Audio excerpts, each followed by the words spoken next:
Let's learn from one of the best, my husband Evan Carmichael, and how to use success of others to succeed your life. Enjoy! Okay, let's kick it off with rule number 1, model success. The fastest path for you to get the success you're after is to model success. The idea here is simple. You find people who have already done the thing that you want to do, learn from them, understand what they did to get there, and then try on their hat, right? See what worked for them and apply it to your business. This is what worked for me. This is what saved my company. Bill Gates saved my first company, even though I've never met him. I haven't yet. We're going to make it happen, hopefully soon. I was struggling. I had a upstart software company that wasn't making money, and I quit on my business partner, and I woke up the next day and said, I need to find a way to make this happen. I can't quit on this too soon because I'm going to regret it if I don't keep going. And so I said, who has done this before? Who's done this? And I thought of Bill Gates. This is the first person that came to mind was Bill Gates. So I looked at his story and how did he build Microsoft? Well, it was through partnerships. And so I started making partnerships in my business. I had nothing else to lose. I was already at rock bottom, right? I had already quit on my partner. It was hopeless. So let's just give this a shot. And within, I don't know, a couple months, maybe even sooner, I landed my first partnership deal for $13,500. And at the time, guys, I was making $300 a month. So that money meant the world to me. Like that was bank. And more important than that, it gave me hope, this could happen. This business could actually work. And it gave me a model to then go and do it again and again and again. And ever since then, whenever I don't know what to do, I model success. I find someone who's done it and I try to apply their strategies and make it work for me. But this is the important thing. Not every strategy is going to work the same way for them as it did for you. So maybe waking up early is your ticket. Maybe waking up later is going to be your ticket. There's people who've done both. Which is the one that's going to work for you? You won't know by sitting on the couch and thinking about it. The best thing you can do is just go and try. You try on their hat, right? Bill Gates did this. Dan Lok does this. Bruce Lee does this. Awesome. Try it. Try it and see. People prejudge so early. You have to change your habits. If you want to get something more than you have right now, it's because you're doing something different than what you're doing right now. And different is scary. Different means you don't know if it's going to work out or not. Different is different. We don't want to do different, right? You want to stay inside our comfort zone. That's not where your success is going to come. But not everything you try is going to work. Even the ones that do work won't work 100%. The way that Bill Gates did partnerships in his business is different than the way that I did it. But just that idea alone took me 80% of the way. Modeling success takes you 80% of the way. And then that final 20% is you got to make the adjustments to make it your own. Because otherwise you just end up being a junior version of somebody else instead of being you. But I think we're too often just judging people. You're judging a strategy saying, well, that's not going to work for me without even trying it. And so I have this channel where you can learn from people every day. I have my top 10 rules where you can watch those videos and learn from people every day. If you watch a top 10 video, these are 10 rules for some of the most successful people on the planet in the history of humanity. Here they are with 10 different lessons. Not all of those 10 lessons have to work for you, have to apply to you. Take one of them, take two of them, and just do something. Just apply it to your life, apply it to your business, and see if you get a result. That's the key. And so you need to get out of your head. You need to get out of your own way, and you need to just start doing. The best thing you can do is go from idea to action. When you see something that kind of makes sense, that might be a fit for you, just start doing it. Stop judging, start doing it, and apply it to your business and see if it works. Give it a shot. If you want to have more confidence and motivation, check out our 254 series. The link is in the description below. For me, my goal is to help building entrepreneurs. And so I always want to work on projects that have the ability to have a massive impact. That's what I strive for every single day. You have to enjoy what you're doing. You have to wake up and look forward to the day that is ahead.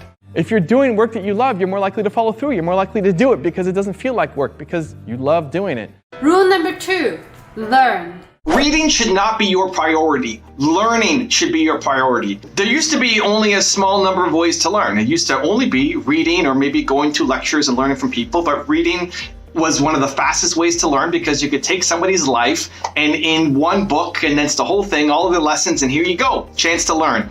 Now though, there's so many different ways to learn.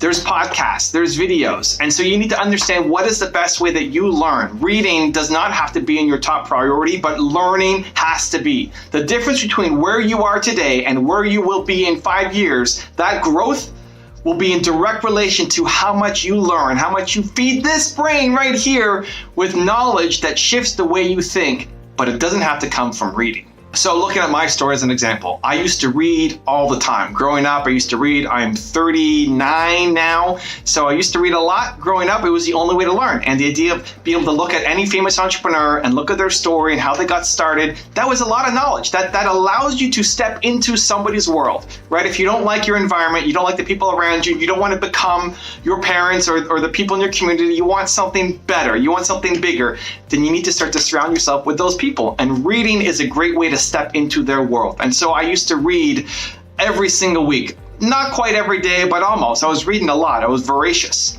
But as soon as video came out, I quickly shifted. I would much rather watch a video than read a book. I just learn better that way. I would much rather have an Elon Musk video and watch him and see him tell his story and look at the body language than I would reading a book about somebody else telling Elon Musk's story. That's me. That's how I learn. I listen to 0 podcasts because auditory is the slowest way for me to learn.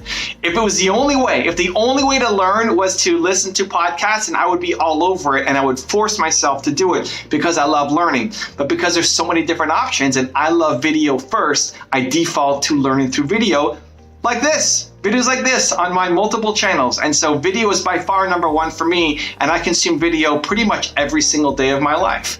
Number 2 would be reading, and a huge drop down to number 2. I'll read maybe 3 to 4 books a year. And then number 3 would be auditory, which would be podcasts, and I consume 0 podcasts. I don't know that I've listened to an entire podcast all the way through. It would have to be some person that I can't find the video or a book on, and the only information, the only way to get it is to listen to a podcast. So the point of all this is not to slam on podcasts or audiobooks. I have my own audiobook. I read it myself. It's fire. If you love learning from auditory, then you should go and go all in on that.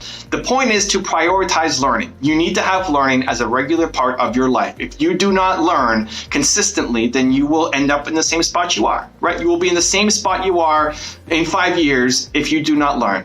But it's figuring out where do you learn best and going all in on that strategy. So what's the best way for you to learn? I'm going to give you a 3-step process that I think will help. Step number 1 is, who do you want to learn from? You want to learn from people who've done more than you have in a certain field or industry, right? If you want to learn to be a better parent, a better husband, a better wife, a better entrepreneur, a better salesperson, a better marketer, who's the person that you want to learn from? And it doesn't mean you have to become that person. The goal isn't to be the next Steve Jobs. It's to learn one thing from Steve Jobs that makes you a better version of you. So who is the person that you most want to learn from right now? Step number 2 is identify, how do you learn best? How do you learn best? I don't care what other people are doing. Do you learn best through videos? Do you learn best through reading? Or do you learn best through auditory, listening to podcasts and audiobooks? How do you learn best? And then number 3 is create a regular learning schedule. If you know who you want to learn from, the types of people, and you know your learning style, then what's your ongoing regular learning schedule? It has to be in your week, every single week. Whether that's a daily thing, whether you make that part of your daily routine, I'm a big fan of that. Otherwise, it's got to be somewhere in your week.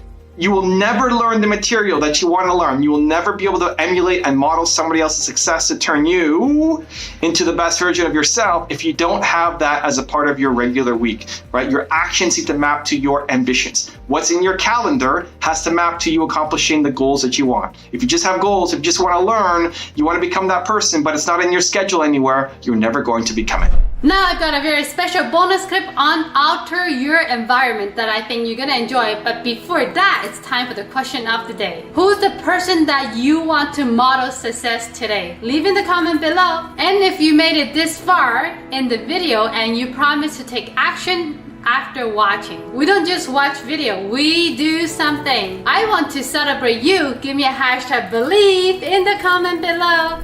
Your environment has been perfectly designed to keep you exactly where you are. The people you hang with, the videos you watch, the media you consume, all of it are perfectly designed to keep you exactly where you are right now today. If you want to raise your standards, it starts by raising your environment first.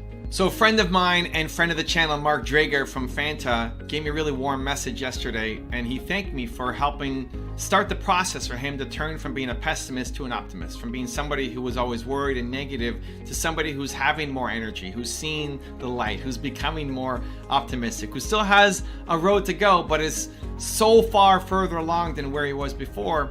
And he wrote to me to say thank you for starting me down this path. He said there was one conversation in particular that had special meaning to him, where I told him that I just really believed in him, that I saw a lot of the people around him, I saw a lot of his peers, and I just thought that he had so much more potential than where he was. And I think maybe for the first time he had an extra bolt of belief pushed into him, which is what I do, which is what I'm great at, which is what I enjoy doing. Fast forward to now, 6 months, 8 months later, he's made major gains in his life. He's brought on new team members.